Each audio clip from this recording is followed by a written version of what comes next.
ओम नमः शिवाय। बहुत इंपॉर्टेंट क्वेश्चन है, मिड ब्रेन एक्टिवेशन से क्या होगा। मतलब आंख पे पट्टी बांध के पढ़ भी लिया तो क्या होगा।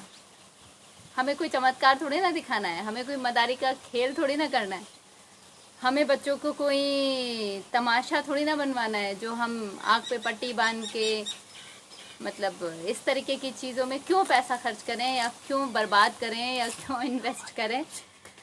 और ये तो कुछ फालतू की चीज़ें लगती हैं, ये तो रिक्रिएशन है। हाँ, बच्चे का मन होगा, वो चाहेगा तो हम देख सकते हैं, बट अगर बच्चे का इंटरेस्ट भी नहीं है तो हम उसे फोर्स नहीं कर सकते, हम उसको ज़बरदस्ती इन चीज़ों को नहीं करा सकते। और हमें इसकी कोई ज़्यादा यूटिलिटी भी समझ में नहीं आती।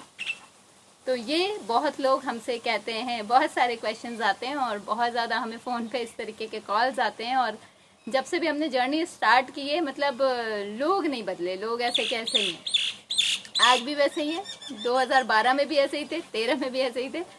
Since 2012 we are doing this and we are getting the same questions.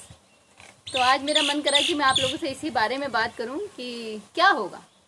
तो जब आप इसको समझना चाहते हैं अगर, तो आपको 3 चीज़ें समझनी होंगी। पहला है सेल्फ, दूसरा है स्किल्स और तीसरा है नॉलेज सिस्टम। तो सेल्फ में क्या आता है, मतलब हम क्या हैं, ये बॉडी है या फिर कुछ और है। तो इसका क्वेश्चन जिसने ढूंढ लिया या इसके लिए जो सजग है या जो अवेयर है, उसको ये प्रॉब्लम्स नहीं आती, वो डिसीजंस लेने में प्रॉब्लम नहीं करता। क्योंकि आप अपने बच्चों को बहुत एम्फेसिस करते हैं कि बेटा खाना खाओ, ये खाओ, वो खाओ। कुछ लोग उन्हें प्रोटीन सप्लीमेंट्स देते हैं, कुछ लोग उन्हें एक्स्ट्रा टॉनिक्स देते हैं, बहुत सारे उनको अलग अलग तरीके के ड्राई फ्रूट्स और चीज़ें दी जाती हैं कि उनकी ग्रोथ हो सके। किस चीज़ की ग्रोथ? इस मैटर की ग्रोथ, इस फिजिकल मैटर की ग्रोथ, इस बॉडी की ग्रोथ। लेकिन हम आपको आज बताना चाहेंगे कि ये जो बॉडी है ये चलती है एक छोटे से हिस्से से जो यहाँ पर है, ठीक है। और ये जो छोटा सा हिस्सा जो यहाँ पर है वो ही सब कुछ चलाता है। अगर वो ज़रा सा भी उसका एक वायर भी ढीला हो गया या एक चीज़ ने भी काम करना बंद कर दिया तो बहुत बड़े बड़े डिसऑर्डर्स लोगों को झेलने पड़ते हैं, बहुत बड़ी बड़ी डिजीजेस झेलनी पड़ती हैं। इवन यहाँ तक कि शरीर उठ भी नहीं सकता। आप जितनी इजीली ये हाथ में उठा पा रही हूँ, शायद ये मेरे लिए पॉसिबल नहीं हो अगर मेरा ब्रेन इसको रेगुलेट ना करे। तो ब्रेन बहुत इम्पॉर्टेंट सेगमेंट है हमारी बॉडी का, और बॉडी बहुत ही ज़रूरी है, लेकिन ब्रेन के सामने कुछ भी नहीं। तो पहला क्वेश्चन तो आपको ये पूछने की ज़रूरत है कि बॉडी के लिए आप एवरीडे फूड खाते हैं कम से कम 3 to 4 टाइम्स, बच्चों को भी देते हैं। ब्रेन के लिए आप कितना फूड देते हैं, पहले तो आप ये पूछिए। क्योंकि ब्रेन अगर इतना इम्पोर्टेंट है तो नेचुरली उसको भी तो फूड चाहिए होगा, उसको भी तो कुछ ऐसी चीज़ें चाहिए होंगी जिससे कि वो ग्रोथ ले सके। क्योंकि ये प्रकृति का नियम है। जैसे कि अगर आपने बीज बोया है तो आपको उसको खाद और पानी रेगुलर देना होता है एक लेवल तक। जब वो ग्रो हो जाता है उसके बाद भी लेकिन वो नेचर से अपना पानी तो लेता ही रहता है, अपनी न्यूट्रिएंट्स लेता ही रहता है। मतलब जब तक भी वो जीवित है, उसका जब तक भी अस्तित्व है फिजिकल मैटर में, तब तक उसको खाद और पानी चाहिए या फिर उसको अपनी सनलाइट चाहिए, मतलब उसको कुछ नेसेसरी चीज़ें चाहिए। तो हमारे ब्रेन के साथ नहीं है ये। अगर हमारे ब्रेन को हमें ज़्यादा से ज़्यादा फंक्शनल करना है और ज़्यादा से ज़्यादा हम उसे काम कराना चाहते हैं तो हमें उसको भी चीज़ें देनी होंगी। तो वो चीज़ें क्या हैं, पहले तो आपको इस पर रिसर्च करनी होगी। हम बार बार लोगों को कहते हैं कि देखिए पीनियल ग्लैंड बहुत इंपॉर्टेंट ग्लैंड है, वो मास्टर ग्लैंड है। आपके जितने भी ग्लैंड्स हैं पूरी बॉडी में, वो पीनियल ग्लैंड रेगुलेट करता है। अगर पीनियल ग्लैंड काम करेगा तो ही आपके सारे ग्लैंड्स ठीक से काम करेंगे, नहीं तो आपको डिफरेंट बीमारियां हो जाएंगी। लेकिन फिर भी उनको लगता है कि मिड ब्रेन एक्टिवेशन इंपॉर्टेंट नहीं है। तो हम ऐसे लोगों का क्या कर सकते हैं?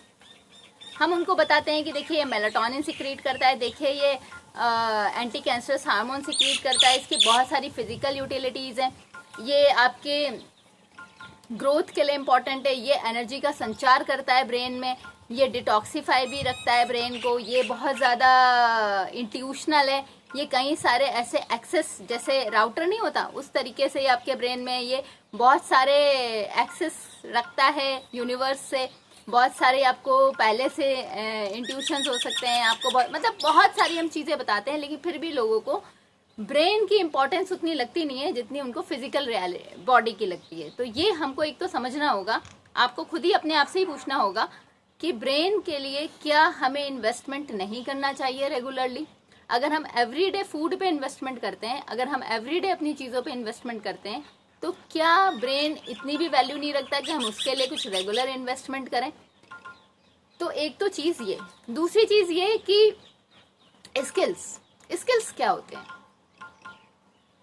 आप कहेंगे कि हम ब्रेन के लिए खर्च करते तो हैं, हम बच्चों को पढ़ा तो रहे हैं, हम बच्चों को एजुकेशन दे तो रहे हैं, वो लोग स्कूल जाते हैं, इतनी सारी बुक्स पढ़ते हैं, एवरी ईयर एग्जाम्स देते हैं और डिग्रीज लेते हैं, ये पूरा सिस्टम है। तो आपको पहले समझना होगा कि नॉलेज और स्किल्स हम दोनों पे बात करेंगे, लेकिन उससे पहले मैं ये जरूर बोलूंगी कि हमें आज इस बात को करने की जरूरत क्यों पड़ रही है, क्योंकि सोसाइटी में आज मैक्सिमम लोग ऐसे हैं जिनको जब तक कि कोई लालच ना हो वो आगे नहीं बढ़ते, या जब तक कोई डर ना हो वो आगे नहीं बढ़ते। जैसे अभी तक भी सबको पता था कि एक्सरसाइजेस कितनी इंपॉर्टेंट है, लेकिन जैसे ही ये काल आया सब सजग हो गए, बहुत लोगों ने एक्सरसाइज करनी शुरू कर दी।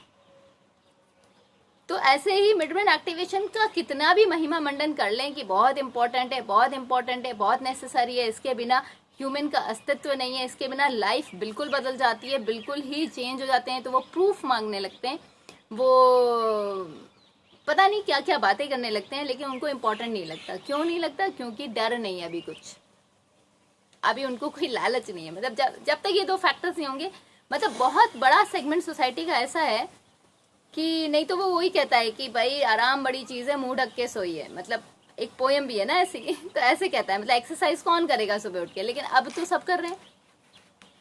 तो क्या फैक्टर है जो लोगों को मोटिवेट करता है? तो एक तो ये चीज़ भी है कि आपको क्यों इंपॉर्टेंट नहीं लगता, क्योंकि अभी तक आपको किसी ने उसका डर नहीं बताया, आपको अभी तक कोई ऐसा लालच नहीं अट्रैक्ट कर रहा जिसकी वजह से आपको इम्पोर्टेंट लगे। तो हम अभी स्किल्स पे भी बात कर रहे थे कि स्किल्स क्या होते हैं। स्किल्स ब्रेन की वो एबिलिटीज होती हैं जो डेवलप की जाती हैं। पढ़ाई को एक स्किल नहीं कह सकते, हाँ लिखने की क्षमता को स्किल कहा जा सकता है। आप जो राइटिंग करते हैं आप उसको स्किल कह सकते हैं कि आपकी अगर सुंदर हैंड राइटिंग है, इट इज योर स्किल, वो आपने डेवलप की है। अगर आप एक अच्छा एक्सप्रेस करके लिख सकते हैं और लोग पढ़ते ही एकदम खुश हो जाते हैं कि वाह आपने कितना अच्छा एक्सप्रेस किया है इसको, हम तो इसको अभी तक नहीं समझ पाए, तो वो भी एक एबिलिटी है, वो भी एक स्किल है आपका। अगर आप कोई चीज़ समझते हैं बहुत अच्छे से, आपकी ग्रास्पिंग पावर, वो भी एक स्किल है।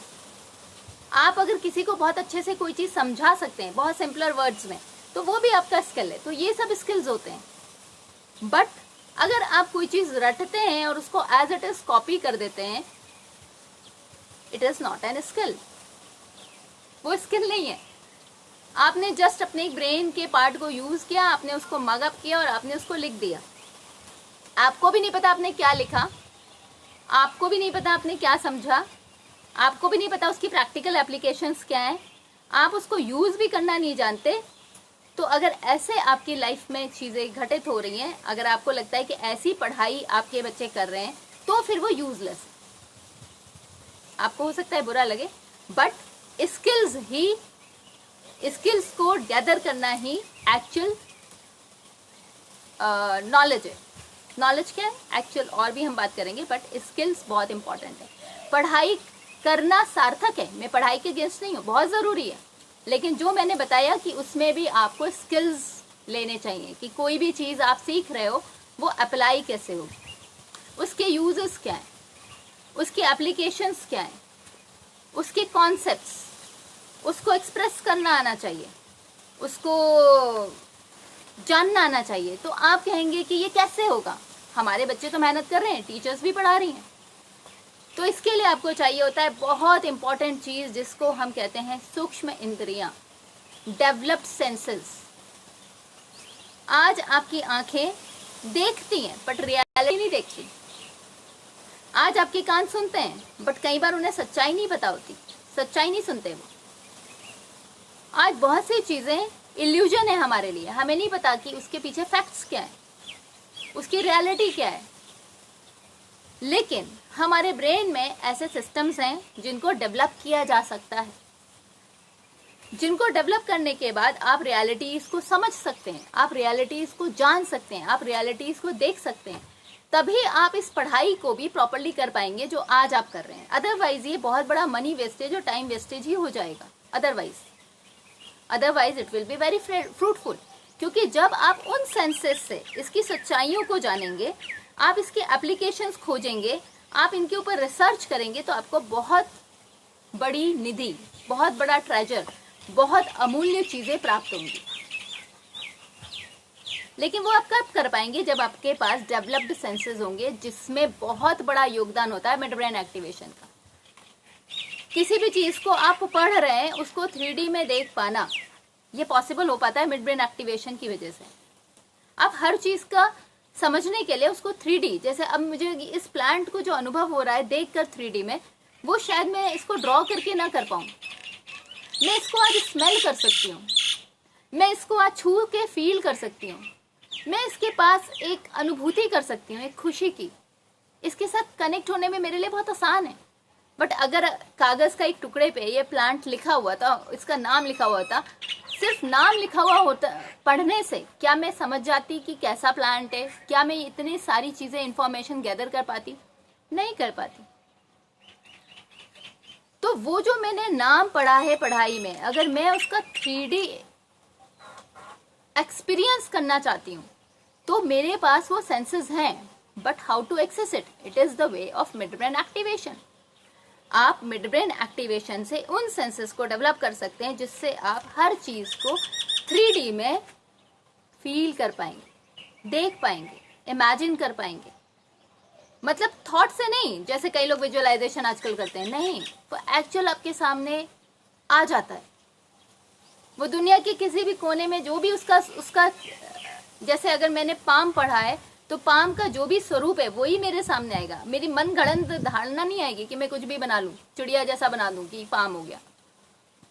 तो हमारी मन गढ़ंत धारणाओं में और रियलिटी विजुअलाइजेशंस में बहुत डिफरेंस है।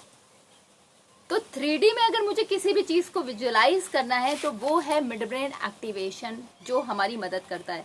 और फिर जो हम कॉन्सेप्ट्स को समझते हैं, जो अनुभव करते हैं, जो उसकी एप्लीकेशंस निकाल पाते हैं, जो रिसर्चेस कर पाते हैं, वो अपने आप में अद्भुत है। तो कोई नॉर्मल चीज नहीं है मिड ब्रेन एक्टिवेशन। ये बहुत बड़ी मदद करता है उस ग्रास्पिंग शक्ति को बनाने में, जो ग्रास्पिंग एनर्जी, जो आपको ग्रास्पिंग पावर चाहिए। अभी बहुत सारे पेरेंट्स कहते हैं हमारे बच्चे ना समझ नहीं पाते चीजों को। क्यों नहीं समझ पाते? क्योंकि वो बुद्धि विकसित नहीं है। उस बुद्धि को विकसित करने के लिए आपको लॉजिकल ब्रेन नहीं चाहिए, आपको लेफ्ट ब्रेन नहीं चाहिए। आप कितना भी मैथ्स पढ़ा लो, कितना भी वैदिक मैथ्स पढ़ा लो, कितना भी एबेकस पढ़ा लो, क्योंकि वो भी प्योर फॉर्म में नहीं पढ़ाया जा रहा जिस तरीके से उसको ब्रेन डेवलपमेंट के लिए पढ़ाना चाहिए। आप कितना भी साइंस पढ़ा लो, लेकिन बच्चों का लीनियर और लॉजिकल ब्रेन ही, हम लेफ्ट ब्रेन ही डेवलप करते रहते हैं, जिसके कारण से वो अपने सेंसेस बाकी डेवलप नहीं कर पाते और वो कभी भी इन चीजों की एप्लीकेशंस तक नहीं पहुंच पाते, वो रिसर्चेस नहीं कर पाते आगे। फिर थर्ड थिंग है नॉलेज। नॉलेज होती क्या है? क्या पढ़ाई नॉलेज है? तो इस पे तो आपको खुद ही रिसर्च करना होगा कि नॉलेज, हमारे सिद्धों ने इसको नहीं बोला। नॉलेज जो आप क्रिएट कर सको, जिसका सॉल्यूशंस हो आपके पास। अगर आपने कोई चीज गलत भी क्रिएट की है, तो आपको पता होना चाहिए कि उसको डिकम्पोज कैसा करना है। जैसे अगर ब्रह्मास्त्र बनाना भी आता था, तो ब्रह्मास्त्र को वापस लेना भी उनको आता था। अगर उनको पूरी प्रकृति को 1 मिनट में, 1 मिनट भी ज्यादा है, कैलकुलेशंस करने आते थे, ट्रैवल करने आते थे, उनको कहीं जाना आता था, तो वापस आना भी आता था। वो स्वर्ग जा सकते थे, स्वर्ग से आ भी सकते थे। अगर वो बहुत सी चीजें बनाते थे, तो उन्हें पता होता था कि प्रकृति पे इसका इफेक्ट क्या है। ये नहीं कि उन्हें 50 साल बाद पता चलेगा कि अरे धरती बंजर हो गई हमारे खाद को यूज करने से, ऐसा नहीं होगा। उन्हें पहले ही पता होता था कि इसके कॉन्सिक्वेंसेस फ्यूचर में क्या होंगे। इसीलिए वो राइट डिसीजंस ले पाते थे, इसीलिए वो धर्म पे चल पाते थे। वो जो बुद्धि विकसित होती है, नॉलेज सिस्टम जो होता है, जिससे उन्हें पता होता है कि न्याय क्या होता है, जस्टिस क्या होती है, फिर ऐसी तबाही नहीं मचती प्रकृति में। अगर ऐसे लोग होते हैं जिन्हें पता होता है कि सही क्या है, गलत क्या है, सत्य क्या है, न्याय क्या है, डिसीजंस कैसे लिए जाते हैं, इंट्यूशंस उनके पावरफुल होते हैं, वो कॉन्सेप्ट को समझ पाते हैं, जो रियलिटी है उसको देख पाते हैं, तो प्रकृति भी उनके साथ हाथ से हाथ मिला के चलती है, फिर तबाही नहीं मचती।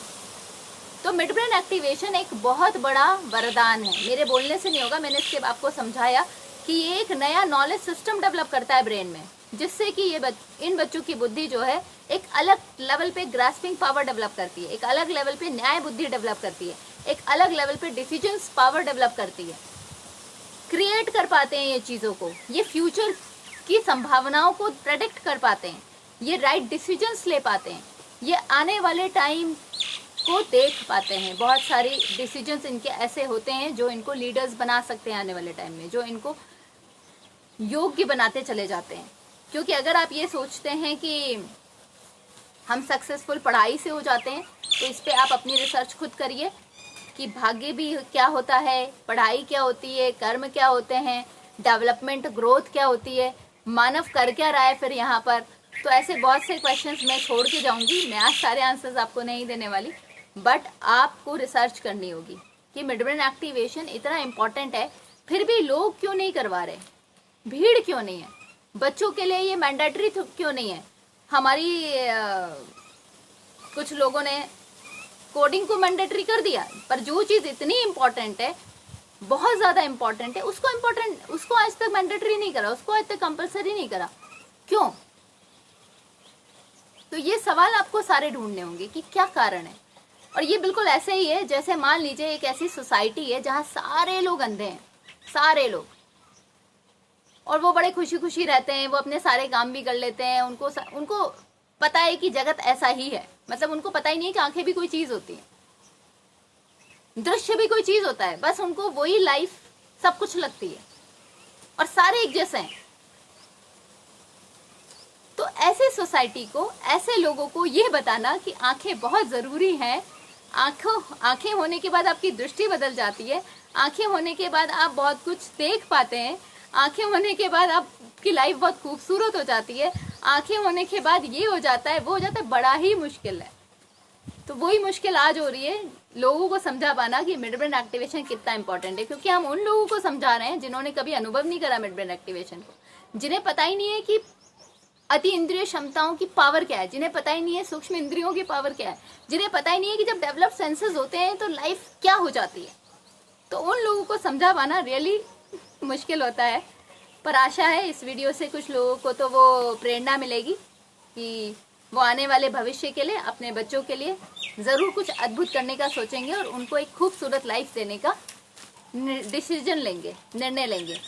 तो हमारी शुभकामनाएं आपके साथ हैं, आप मिलते रहिए हमसे, जो भी पूछना चाहते हैं अपने कमेंट्स बॉक्स में लिखिए और हमें पूछिए, क्योंकि हमें अच्छा लगता है जब आपके क्वेश्चंस आते हैं, तो हम और भी चीज़ें आपको बता पाते हैं। फिर आपसे मिलते हैं। ओम नमः शिवाय।